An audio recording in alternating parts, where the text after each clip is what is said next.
Blog Talk Radio. Good Sunday to everybody out there. Welcome to everybody that's listening on the show. You're listening to the Wayne Bradley Show. I want to thank everybody that's listening in today. It's a Sunday. We've had a long week. We've had some great debates. We've got a lot of things going on this week. We've got another debate coming in. If anybody's listening out there, give me a call at 347-996-3175. Again, that number is 346-997-3175. Now, I want to talk a little bit about some of the things that happened this week. I had the great pleasure of meeting the Lieutenant Governor of Florida, Lieutenant Governor Denise Carroll. She's an amazing woman. That's the first thing I want to say. Her story and how she came from being an immigrant, her parents were immigrants, and how she worked her way up to the military to become who she is today, the Lieutenant Governor of Florida, is quite an inspirational story. And I like I told her, I now have another role model for my daughters to follow after, not just Condoleezza Rice, but now I have actually another great black female, me along as well. We have some great people that my daughters can now look at as role models compared to a lot of the people that are in pop culture that I guess my daughters should, who they try to force her to look up to, the Nicki Minaj's and the people like that. So it was just a great experience. And later in the show, I'm going to play the interview that I had with her because she was in town this week in Michigan to support Mitt Romney and his bid for presidency. So give me a call if you can hear in, 347-996-3175. Again, that call-in number is 347-996-3175. Give me a call.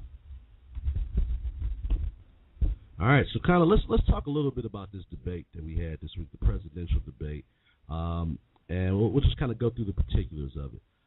Coming into this debate, I knew that this could be a tough one for Paul Ryan because the fact that Joe Biden is a wily veteran, he's been in D.C. for a very, very long time, and he knows how to do political theater. So with that being said, he did exactly what I thought he would do, which was try to overrun that debate with theatrics.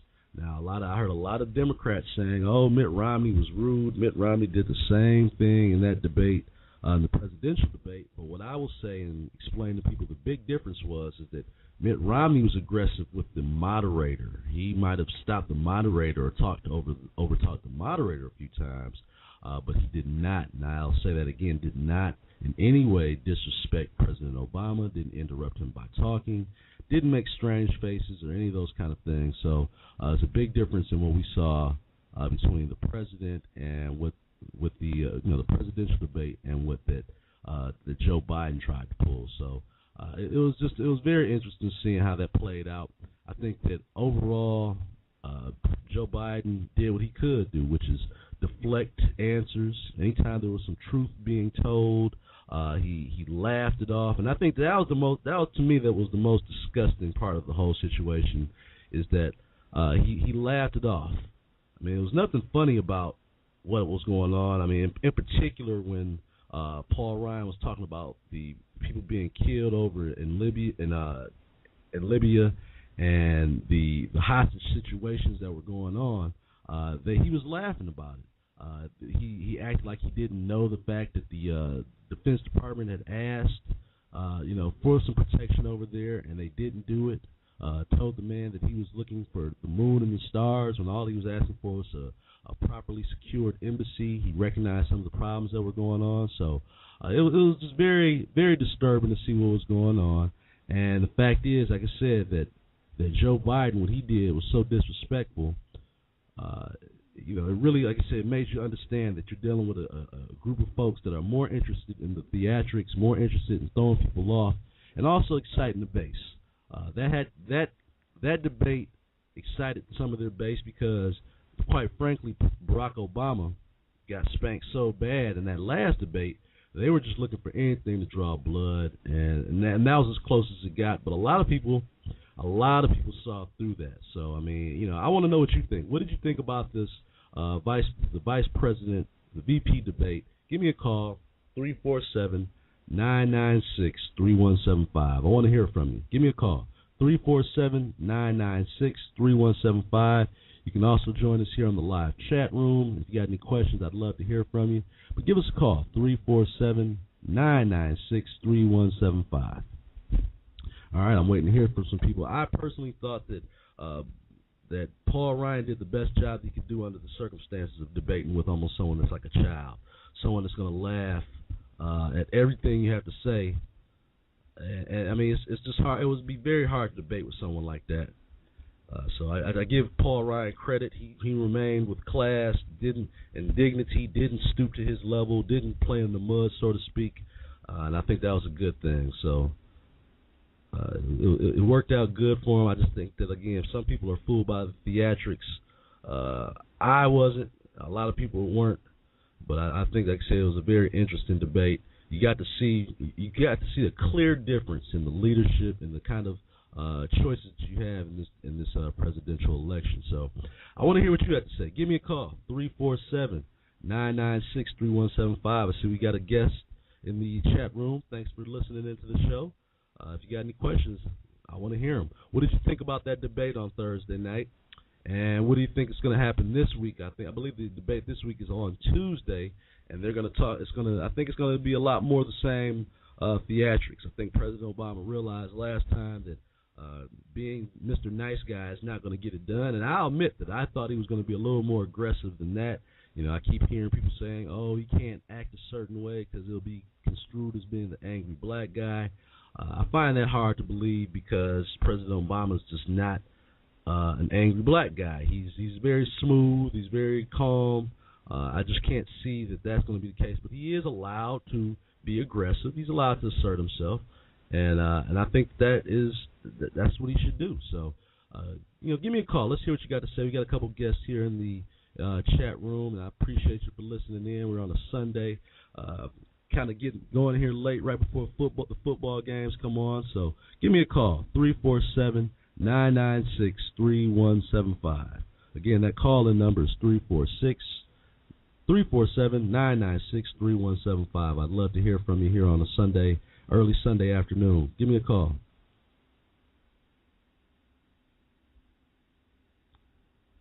Very shortly, I'm going to be playing my interview with Lt Governor Denise Carroll. Like I said, she was in Michigan this week, and she's here to support Mitt Romney.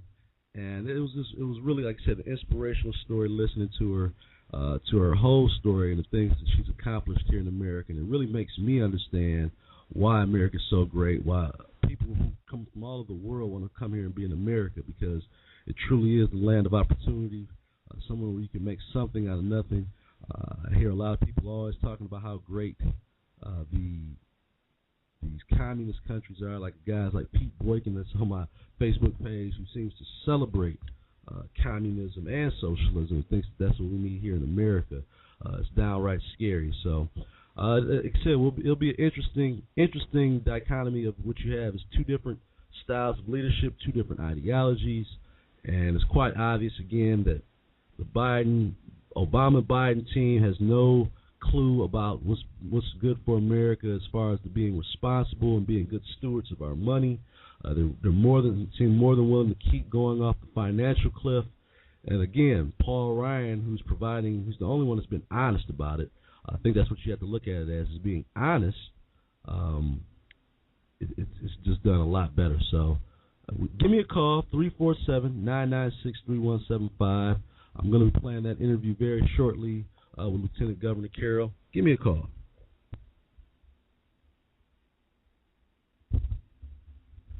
We are live. So, again, what did you feel like when you saw Joe Biden sitting there laughing? And this, again, they acted like they didn't know these things were coming. I just find it very hard to believe that they weren't informed. And, again, it seems like it's almost like a cover-up going on with the White House, the current administration. Give me a call, 347-996-3175.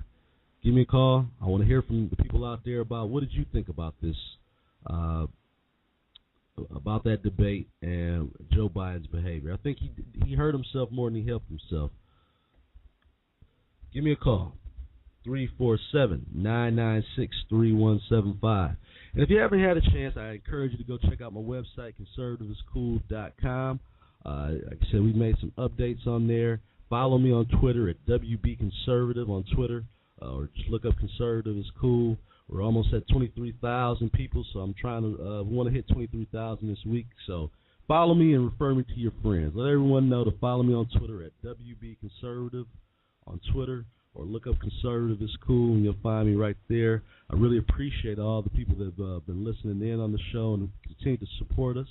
We're getting back, like I said, we're going to be getting back on a new format real soon. I think Tuesday night we're going to have a book night. We're going to have some great authors on some books come on the show and talk to us about their books. And I've got some different kinds of books, different kinds of topics. But I believe in promoting and helping out people promote their causes, because again, it takes a lot of courage to write a book. It takes a lot of focus, and I respect that, someone that can do that. So we'll be having a book night coming up real soon. We're going to have some other guests coming on. I'm not going to let all the cats out the bag, but we're going to have a few more guests coming on real soon to talk about this presidential election. I would love to get a couple of candidates in here to talk about exactly why they're the best candidate for America. We'll see what we can do. Give us a call, 347-996-3175. Let's talk about this. Let's talk about the debate, and then we're going to talk a little bit more about why Mitt is probably going to end up, he might win this election. He's been up in a lot of polls, and I don't think that Joe Biden's debate helped the Obama team any more than it already was, because Joe Biden was just disrespectful. But even if he was right on some answers, which I'll give him this, his answers and what seemed to stick Paul Ryan more than anything was the questions on pro-life causes and birth control and things like women's rights. I think that was the one answer that might have hurt him the most. Outside of that, I think that he did a great job answering the questions, and which was a very tough situation. So give me a call, 347-996-3175.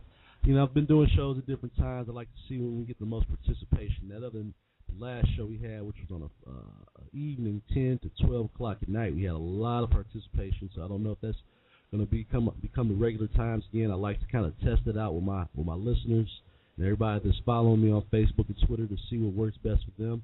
I haven't done a Sunday show in a while, so I appreciate everybody that's listening in.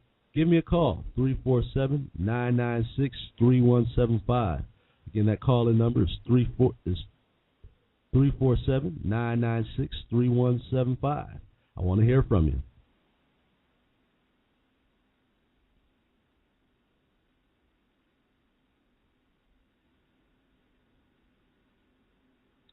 All right. Kind of going through all my Facebook and Twitter as I go through on the day here. Give us a call, 347-996-3175. I want to hear from you. I want to hear from the people out there and see how they think Joe Biden did on this election.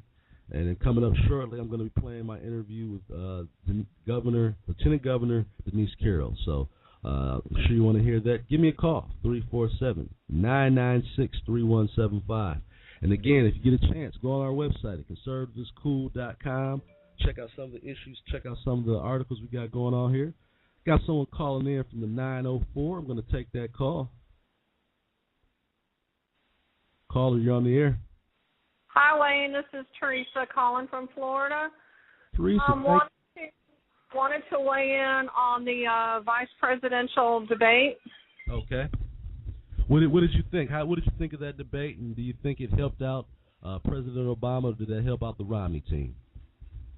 Well, it's my opinion that it helped out Romney. I felt that Biden was very disrespectful. His smirking and mugging for the camera, the inappropriate laughter. There are a lot of serious issues that are facing our country, and for him to be so disrespectful to the American voter, I thought it was terrible. I really thought it was terrible. Right. I think actually with all the smirking and all the gestures, that he actually lost some of his message in the translation. I mean, I don't think word for word he did all that bad, but I think the facial expressions and all the smirking and things of that nature took away from what he actually accomplished in the debate. What do you think? I agree, 100%. I agree.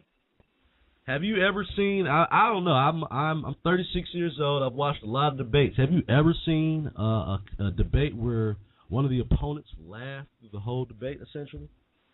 No, I have not. I'm 51, have been interested in politics for many, many years, and I just have never seen one person be so disrespectful to another person, especially with the seriousness of what's going on in our country. I thought it was terrible. I really did, and I agree with you. I feel like he lost some support. I agree. Now, do you think that, like I said, do you think that any of his messaging was effective? Because, I mean, like I said, I think that the one thing that I do think is that Paul Ryan was working 2 against 1 with the moderator and Joe Biden, and she definitely asked him a loaded question when it came to women's rights. What did you think about that, and how do you think Paul Ryan handled that? Well, I agree with you. It was 2 against 1. I definitely agree with that. She's definitely on the side of the Obama-Biden team, and it came across to anybody that was fair-minded in watching the debate. So I do agree with you, and I do feel that she was trying to assist the Obama-Biden campaign with this crazy war on women thing that they have. The war on women is being waged by Obama Biden. When you take a look at the unemployment rate, the number of people on food stamps, everything. I mean, people here. I live in Florida. People down here are worried about foreclosures. They're worried about jobs. They're worried about feeding their family, buying school clothes for their children. A number of issues, and at the top of the things to be worried about, abortion is not one of them. So, I mean, the war on women is definitely being waged by the Obama-Biden administration. I agree. What part of Florida are you calling from, Teresa? Jacksonville. Okay, and is that close to Alan West's district, or how close is that from Jacksonville? Is it to Jupiter and in his area? Alan West is down south. We're up in northern Florida. Jacksonville is northern Florida. Okay. All right. Well, I appreciate you calling in and giving your take on that debate. I'm going to have your Lieutenant Governor coming on the show very shortly. I had an interview with her. She's an amazing woman. She was in town this week in Michigan to support Mitt Romney. Awesome. She's absolutely awesome. I really, really like her. She and Rick Scott have done some really good work down here, and we supported both her and Rick Scott when they campaigned in 2010. We worked for their campaign. I met her then and have seen her several times since then, and was actually at a fundraiser for Alan West the first part of the year at the Florida Yacht Club, and let me tell you, they are the dynamic duo. It was absolutely wonderful. Alan West gave the best speech I think I've ever heard in my whole entire life. He ended it by quoting An American Crisis by Thomas Paine, and had the whole room move to tears. It was awesome. It was really, really good, and I felt honored to be invited to that. It was great. Excellent. Well, he's got a tough battle down there in Florida, so I hope everyone continues to support him, because he's definitely sounds like he's got a tough battle down there, and pretty much on a national level, the Democrats have been trying to pick on him and get him out of there since the minute he walked in. So I hope everyone down there in Florida continues to support Alan West. And Teresa, thank you so much for calling in. Thank you, and we're working hard for all of our Republicans down here in Florida, and thank you for taking my call. Have a great day. You too. Have a blessed day. Bye-bye now. Bye-bye. Well, there you have it. You have people calling in from Florida, singing the praises of Lieutenant Governor Carroll. And we also talked a little bit, we talked a lot about the Biden debate. And I'm going to talk about something else that I thought was almost comical before the debate. We spent, it's how quickly political cycles and things die down. But for 3 or 4 days after Mitt Romney's debate, the Obama administration, liberals in general, and I'll say the Obama administration because they actually took the time and the money to create a commercial with this. The biggest debate on the table for the Democrat Party for President Obama was what we're going to do with Big Bird. And I'm going to tell you that is exactly my point about why they're not serious about fixing issues. The whole idea is to distract folks from not looking at the bigger issues. Because I knew before that President Biden went to that debate, I'm like, okay, what is he gonna brag about? What's gonna be at the forefront of his discussion when he challenges Mitt Romney on any issue? What's gonna be his caveat? What's he gonna say that I've done well? And the only thing I can honestly say is that it didn't get much worse from a jobs and unemployment standpoint from when he came in. But we've been running in place now. And this is where we need an effective leader, someone with business experience, someone who understands the private sector, as well as also having government experience, but someone who truly understands the private sector to get us back on our feet. Government is not going to create jobs. Government is not going to be the one to get us off of our feet. It'll be the private sector. It'll be the inventions. It'll be the people that want to build here and want to do things in America. And I do agree. There's certain things that we need to do as a government to stop encouraging people to send jobs overseas. Maybe look at why we have jobs, NAFTA, which Bill Clinton created. There's a lot of reasons why the middle class has lost so many jobs and people are struggling. I mean, we're all part of that. I mean, I sell real estate and insurance for a living. Besides doing this radio show and doing the things I do, the way I make a living, the way I provide for my family is selling real estate and insurance. I see it every day. I know the struggles that people go through. I know that the Dodd-Frank bill has been one of the worst things that ever happened as far as helping out people, getting to homes. I mean, it's great to have oversight on making sure that the banks don't get too greedy, making sure the banks don't do what they did last time. I get that. But as usual, when government puts their heavy hand on things, it doesn't make things better. It makes it worse. You can't get a loan right now. The only kind of loan you can get is through the government, meaning that you can't become a homeowner. You can't make the dream of being a homeowner true unless you go to the government for the loan. Because what they've done is they've made it so hard for the private banks and for the industry to recover from what it was. They've taken out any incentive to do the high-risk lending and things that, again, some of this stuff got the country in trouble. There's no question about that. Like I said, I used to write loans. I was an appraiser.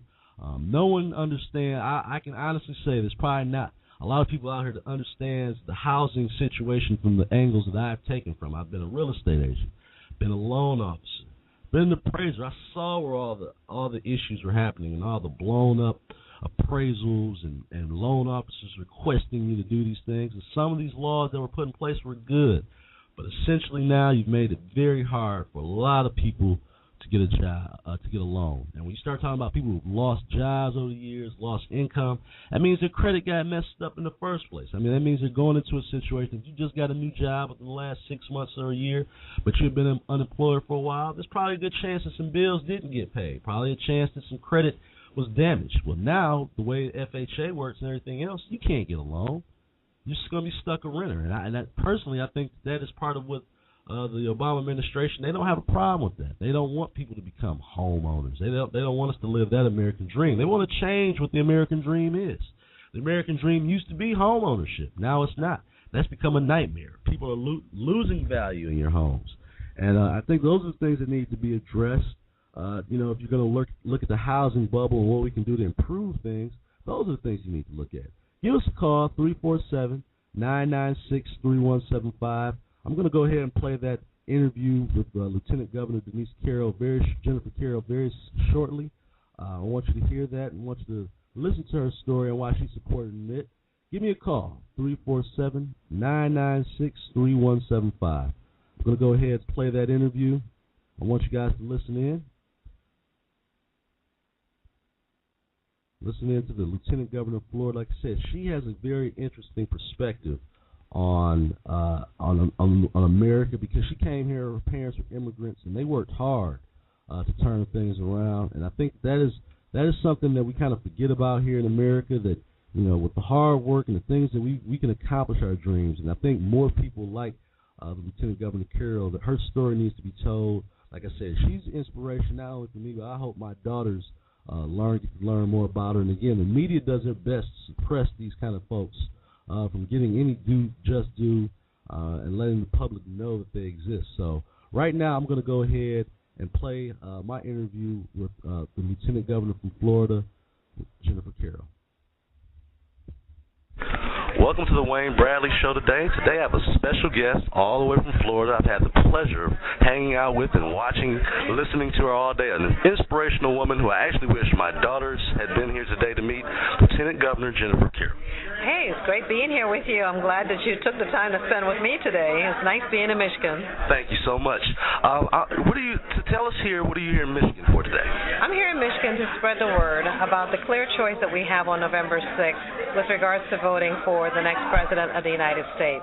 And looking at if the main issue for all Americans is the economy and jobs, that there's only one clear choice for us to really elect Mitt Romney and Paul Ryan to take over the helm of this country to turn things around. We've seen an economic slump in the past 3.5 years of people losing their homes, losing jobs, businesses are not growing and thriving, and the bureaucracy and the taxes and the regulations have just stifled business growth, and people are not taking that risk to open up their doors. So the bottom line is, do we want to continue on this pathway? The answer should be no, because we want a prosperous future. We want to get back to work. We are proud people. We don't want a handout. We want an opportunity where we'll be able to make as much as we want and pass it on to our heirs and plan for our future so that our children will have a quality of life that we have been able to enjoy. And that's not happening right now. We also need to turn the tide and also bring back jobs that have left this country, our manufacturing jobs. Those are private sector jobs that will bring prosperity to the American economy. We also have to look at our military and our end strength. If sequestration goes into effect, which we have not passed the budget in the past 3+ years, then we're looking at thousands of defense contract jobs going away. We're looking at depleting our Air Force to the lowest since the Air Force was created in this modern time. We're looking at a Navy ship force that's less than it was in 1941, and we're looking at an Army that's less than it has ever been with regards to end strength and size. So therefore, the enemy is still out there. Al-Qaeda is already recharging itself in Libya and Iran and Afghanistan, and those threats still exist to our very existence. So we cannot rest on our laurels and say that we're not going to take a strong military defense presence and putting the end strength, putting the resources, and having a president that value what the military brings to the table, peace through strength. So therefore, Mitt Romney has already indicated he's not going to deplete and reduce our defense spending. He's going to make sure we have that strength that's necessary. He's already demonstrated on the private sector side that he knows how to take failed companies and turn them around. He's demonstrated on the government side, being a governor, his willingness and ability to work with Democrats. When he was as a governor in Massachusetts, his legislature was 87% Democrats. And they got things done, even to the point of making education reform, where Massachusetts now has the #1 education system in the entire country. I want the #1 education system to be this entire world for every state that we have in this country. So therefore, if the policies that he's worked with Democrats to make things happen for the betterment of Massachusetts, he can turn the tide and make it happen for our entire country. With the prosperity, bringing back American exceptionalism, and having opportunities available for those that want to grab a hold of it. Wow. Now, we're going to wrap this interview up real quickly. I just wanted to know, what do you think with your career, you have a long career of a lot of accomplishments. You're actually a veteran. What do you think of the way that President Obama has been treating our military and our veterans? Our military has depleted under President Obama. We have in the state of Florida 20 military installations and 3 unified commands, which is under my responsibility. And luckily, because of my relationship and the things that I've put into place in Florida, we have plussed up with military end strength, but a number of bases across the country have closed down or reduced their end strength, where our military might has been depleted, and our military members have gotten their pink slip right in the middle of the day. As a matter of fact, just the other day I was touring a ship, and 2 military members that thought that they were going to be able to re-enlist received a notice that they have to leave. Now, how do you plan for your family then? How do you even plan for the future where you thought that this was going to be a career that you're able to stay here for 20 years if you choose to do so? So our military, our active military, Then the other portion of that is our veterans population. We have a veterans population where we have not been able to capture and control the backlog of claims benefits for our military veterans. So that backlog have continued where our veterans have not been able to receive their claims. And then on top of that, our defense contractors, as I mentioned, in sequestration with defense contract jobs in the state of Florida, we can lose potentially 40,000 jobs. Wow. In some other states, they can lose 100,000 jobs. And once you stop a pipeline, a defense contract work, it's very difficult to get that moving again. So if you have, let's say, Sikorsky aircraft that's coming through the pipeline now and the resources dry up, those workers go someplace else to work, that manufacturing stops, and you can't just click a finger and bring those workers back and start that plant operational again. It takes you some time to get back to that point. So we have to have a clear direction. We cannot be leading the way that we're doing, that we're not on the top position, and we're also not planning for the future where we're not passing a debt on to our children. We're not being fiscally responsible. We're not having government do everything that it's not supposed to do. Right. Well, government has a role, and its role is to take care of those indigent and those that cannot help themselves. But it also has a role to step out of the way and create a free market where people who want to take advantage of the opportunities can do so, but don't penalize them for their hard work. Wow. Again, like I told you, this is an amazing lady here. Just for any of the undecided voters you would listen out there, one last word for the undecided voters. Vote for Mitt Romney, Paul Ryan on November 6th. Thank you very much. Have a nice day.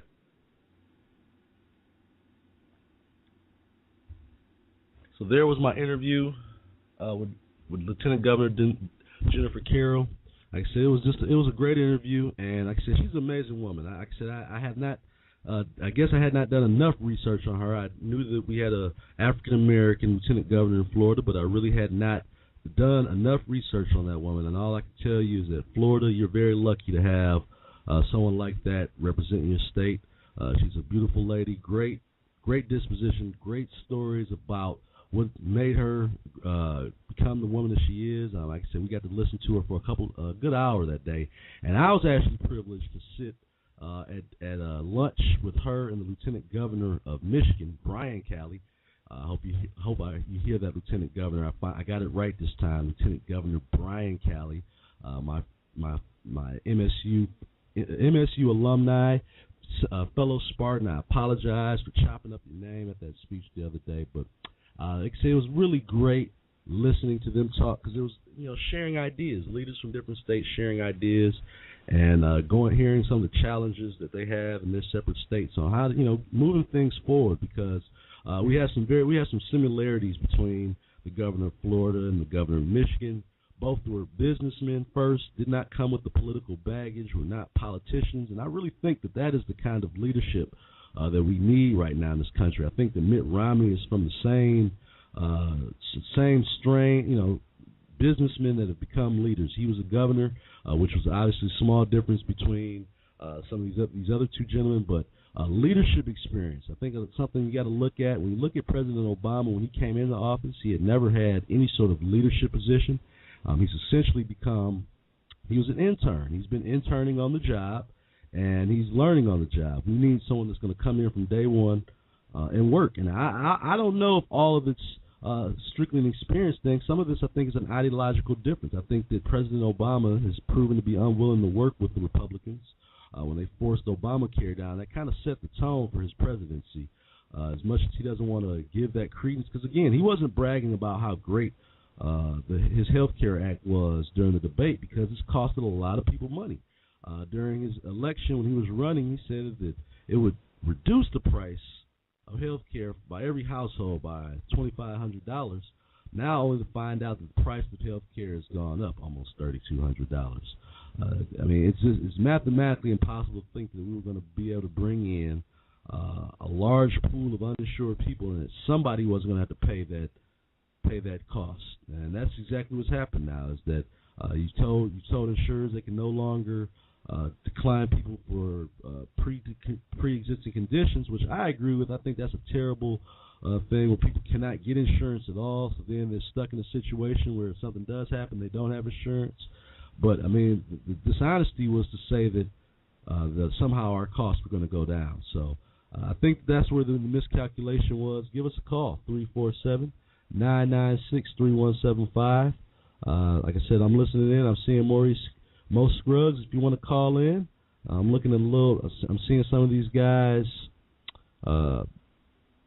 talking a little bad here on Facebook as usual. I catch a little bit of that on Facebook with some of these guys. There's a whole website dedicated to why black conservatives suck. So you can imagine I'm not too popular on there, but I appreciate them still spreading the word. If you want to call in and talk about it, give us a call, 347-996-3175. I'd love to hear one of you Obama supporters call in and defend that behavior of Joe Biden the other night and actually try to tell me if you think he won that debate.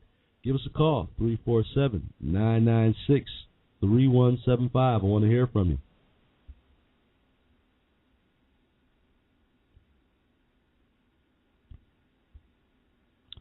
All right, well, we got a few more minutes on the air. We're going to start getting ready for this football Sunday. We've got a lot of stuff going on here. I'm doing so-so in a few of my leagues. How are you guys doing out there? We're not always talking politics. We can talk a little football.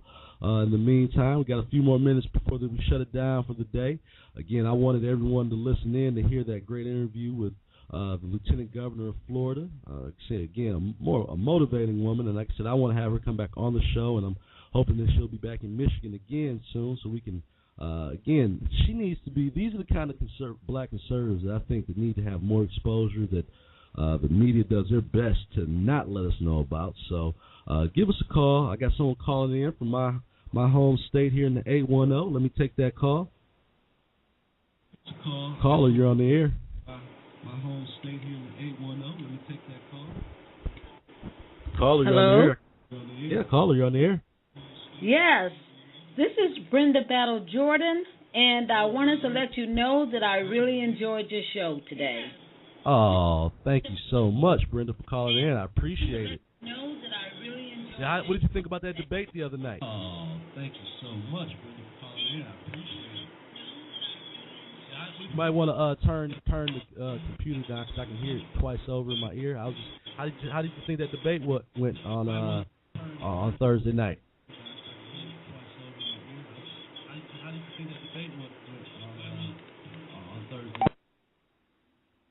Well, Brenda, thank you for calling in. I appreciate it. I lost that call, but I want to thank Brenda Battle for calling in up there in Flint.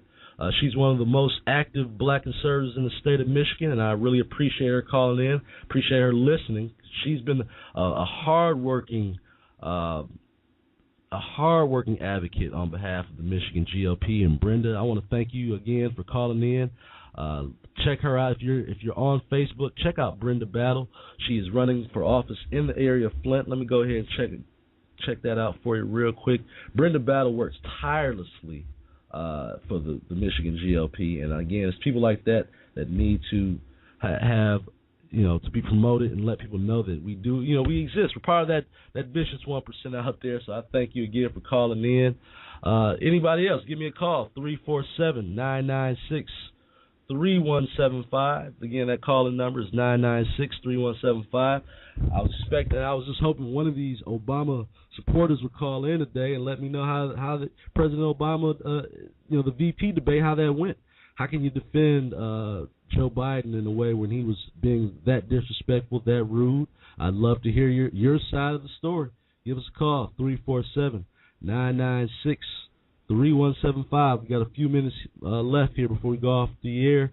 Like I said, I just wanted everyone to hear that great interview I had with the Lieutenant Governor of Florida. It was really a pleasure meeting her. And again, I hope she comes back to Michigan again soon because these are the kind of people that we need to be promoting in our Republican Party. She's a role model, someone that, like I said, a lot of girls should know because this is someone you can aspire to be, just like Condoleezza Rice. These are the people you can aspire to be, and I think that's important. I think that we need to do more of that, and we need more Marie Straughters, and we need more Kyra Davises as well. I mean, these are the people that, again, we're not promoting them enough, and I want to do more to do that. And I just think that that the more that it gets out there that we're not it's only one or two of us. It's not. It's a lot of black conservatives across the country that are working tirelessly, and not necessarily just for the Republican Party, but for their communities and trying to do the right things and spread the right message. Keith Woolridge out in California yesterday. I got an email from him about how he was doing advocacy and speaking with the NAACP in the area. And I for one know the challenges and how tough that can be sometimes. But again, I think that's what we have to do. We have to go on their home turf, liberals on their turf in the urban centers, and give our message. We don't have to be demeaning in any way. We don't have to be someone that is thinking we're better than anyone else, because I think that's the perception sometimes that is laid upon black conservatives, that we're not. We think we have all the answers. No, but we should be able to share our side and not cause some kind of world war in our communities. We have to show that we're willing to go there. That's not the job of Mitt Romney per se. That's the job of me and you. So that's where it starts, folks. And I just want to thank people like Brenda Battle, who I know who worked tirelessly. Stacey Swimp, he's working tirelessly. I mean, I know these guys are out. Kevin Jackson working tirelessly. And again, sometimes some of the stuff we see on TV and radio, which is again meant to draw the attention, is not everything that reflects on what these people are doing in their communities. If we're a radio show host, TV host, and things like that, sometimes some of this stuff is entertainment and it's meant for you to listen. But you have to look at the individuals and how they work tirelessly in these communities to improve them. It makes a big difference. Willie Lawson down in Florida, he's been someone I kind of looked up to and has been inspirational in some of the things he's done. He works tirelessly in his area, and I know he's been frustrated at times, just like I have, with some of the lack of outreach that our organizations show. But we continue to do the mission on our own, and that's what we have to do. It has to be impressed upon people to not concede in any area. I think the Republican Party can do a better job of that moving forward. But right now, again, the concern has been so much distracting on personality and skin color and things like that. I refuse to believe that 99% of African Americans support President Obama, and it's not one other issue that I can think of as an African American that we can all agree on 100%. As far as an individual, I mean, not even Michael Jackson gets that much love. You see what I mean? And it's just not. We're not monolithic thinkers. We don't all think alike. So I just find it hard to believe that one time only that we're going to become monolithic thinkers. And I just think that the media's just done a terrible job of portraying the support and things of that nature. No one questions anything that President Obama does. So that's kind of like where we're at as a country right now. Give me a call, 347-996-3175. We got a few more minutes left. I want you to check out my website, conservativeschool.com.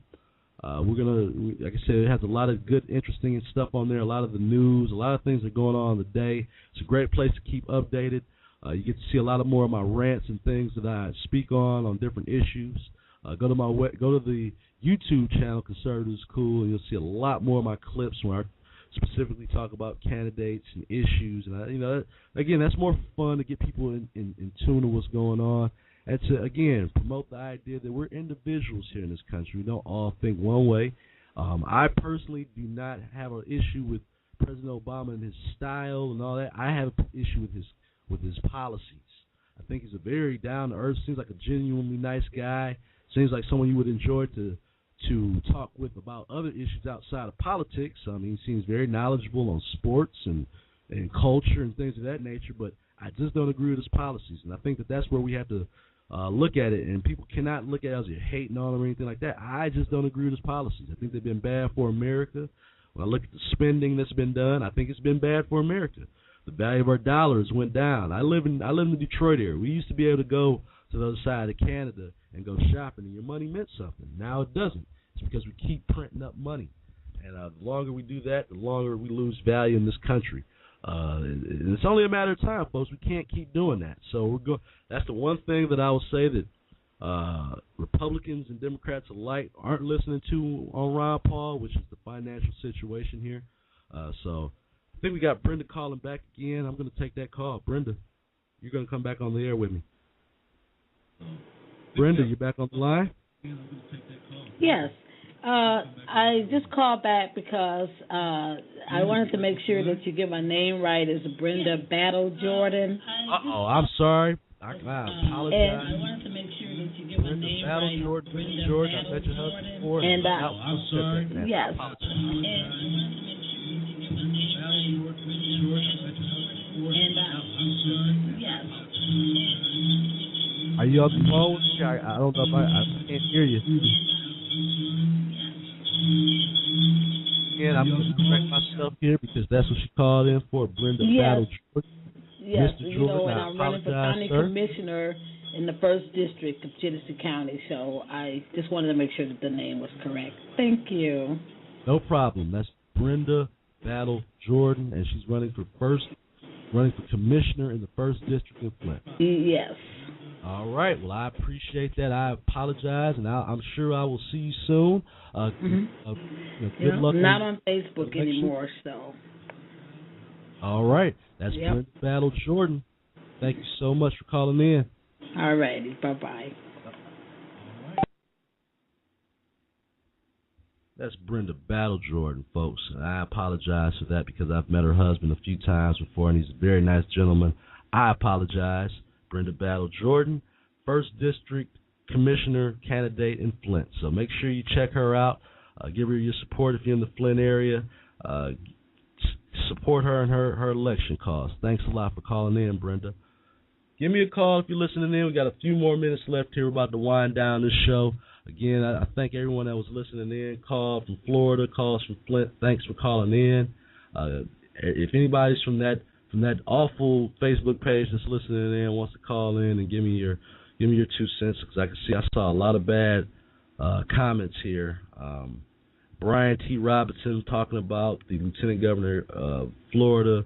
I won't repeat some of these comments because it's just silly. The woman is a intelligent woman that came to give a great message, and I understand that you guys don't like it because she supports Mitt Romney, but some of the childish comments that are made are just totally unnecessary. So with that being said, I want to say God bless everyone that was listening today. Go check out the website, conservativescool.com. We're going to talk a little bit more in the upcoming weeks about my nonprofit organization, the Urban Conservative League, because it deals with 2 things that I think are most important that in the community we're not dealing with, and that's choice in education. Being first and foremost, I think that in the urban centers we have to start getting back to choice in education. We have to get back to education being the number 1 priority, and also protection of life and educating women, educating young men and women on the values of life. And this goes in multiple facets.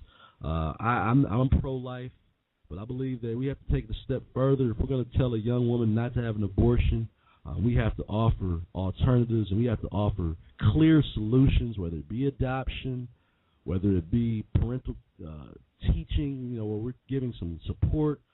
These decisions aren't as easy as just to tell someone not to have an abortion and leave it at that. So while I am definitely pro-life, I definitely believe that if I'm going to tell someone to not have an abortion, then we have to offer more options. So we've got an emergency pregnancy center in Detroit that we're working with, and I want to I'm going to let people know more about that moving forward. But again, it's called the Urban Conservative League.